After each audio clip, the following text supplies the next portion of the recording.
Yo! What's up mga kabonjing? Good morning. Maulan na Huwebes, August 13. So dito tayo ngayon sa boundary ng Los Baños sa Cabae. Kita nyo naman yan, the Garden Capital of Laguna, Bay Laguna. So marami sa ating mga malimit na dumadaan dito nagtataka kung bakit laging matraffic sa lugar na ito, no? Barangay Santo Domingo. Meron naman tayo shoutout sa ating mga BTMO dyan. So disclaimer lang, merong bagong school dito na tinayo. Dito din pedestrian lane, and then nandito yung soon to be na mall ng Double Dragon Corporations. Alright, tigil tayo at merong incoming ambulance. Give way. So ganun dapat mga sir. Okay, go daw tayo. So pag mga gantong oras hindi naman ganun ka-traffic. Ay, wala nang rehistro, wala pang helmet.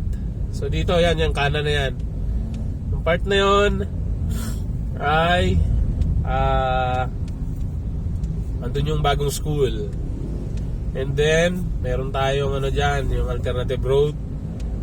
Kung di tayo gustong dumaan ng Town of Los Baños, so from Lalakay, doon malapit sa kampo, dyan na yung labas, may alternate road dyan. And as far as I know, nakikita natin sa SOCMED is mayroong pag-uusap na ginagawa ang pamahalaan ng Los Baños at saka Bay para masolusyonan, hindi sa maibsan sinabing maibsan, mababawasan lang, masusolusyonan of course. And yun, sa pagdaan natin ngayon, meron na mga signages. Pagkagaling ka sa loob ng school, hindi ka na pwedeng kumaliwa,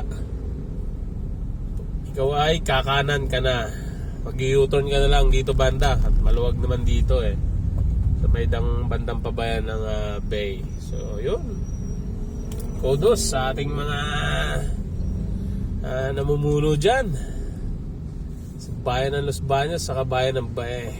Good job mga sir, no? Mabilis ang aksyon, yan ang hinahanap ng ating mga mamamayan, no? Bilis aksyon, bilis solusyon. Yan. Basta mga buhay-buhay natin dyan, mga kabonjing. Maulan, no? May pasok na, kawawa yung ating mga Junakis.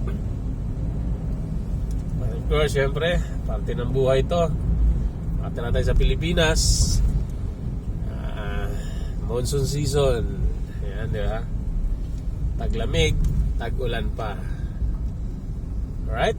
Don't forget to subscribe, mga kabonjing, and click the notification bell para maging updated kayo sa ating mga bagong videos, mga road clips, road videos. Yan.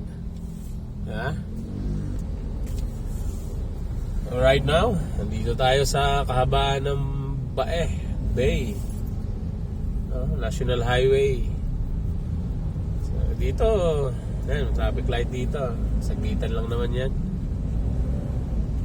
First,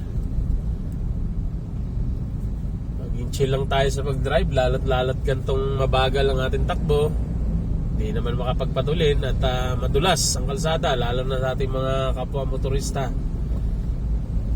lalo na yung mga two wheels lang, madulas ang kalsada, no? Laging mag-iingat mga kabonjing, mga mama sir. At mahirap na kahit may preno tayo, madulas naman. Of course, chill lang tayo, lalo't maraming kinakaharap na problema ang ating bansa. May ganun na yan, Sino bang nanonood lagi ng araw-araw ng impeachment trial? Sus ko po. Disclaimer lang, dapat yung flood control, tayo lubog na lubog. 2 araw lang na continuous yung ulan. Ayan na. Ay, buhay. So, wala, intindihin na lang natin ating sarili-sarili, ating pamilya. Right? So, medyo mahaba na. Subscribe na po kayo para makita yung mga susunod natin mga videos. Mga mama sir, doon ako nalito bigla. Siyempre, intindihin muna natin yung buhay natin bago yung buhay ng iba, di ba? Of course, lalo't kapakanan ng ating pamilya. So, nandito tayo ngayon sa kabaan ng bay. Ito, malimit din itong nalubog lagi pagka ang ulan na ituloy-tuloy. Alright, so medyo napahaba ng ating kwentong umaga, kwentong malamig. So don't forget to subscribe and click the notification bell para maging updated kayo mga mamaster, mga kabonjing, sa ating mga bagong videos, bagong content. Right, so hanggang dito na lang. Happy weekend mga kabonjing. Woohoo! Number one hikain. Right, babush.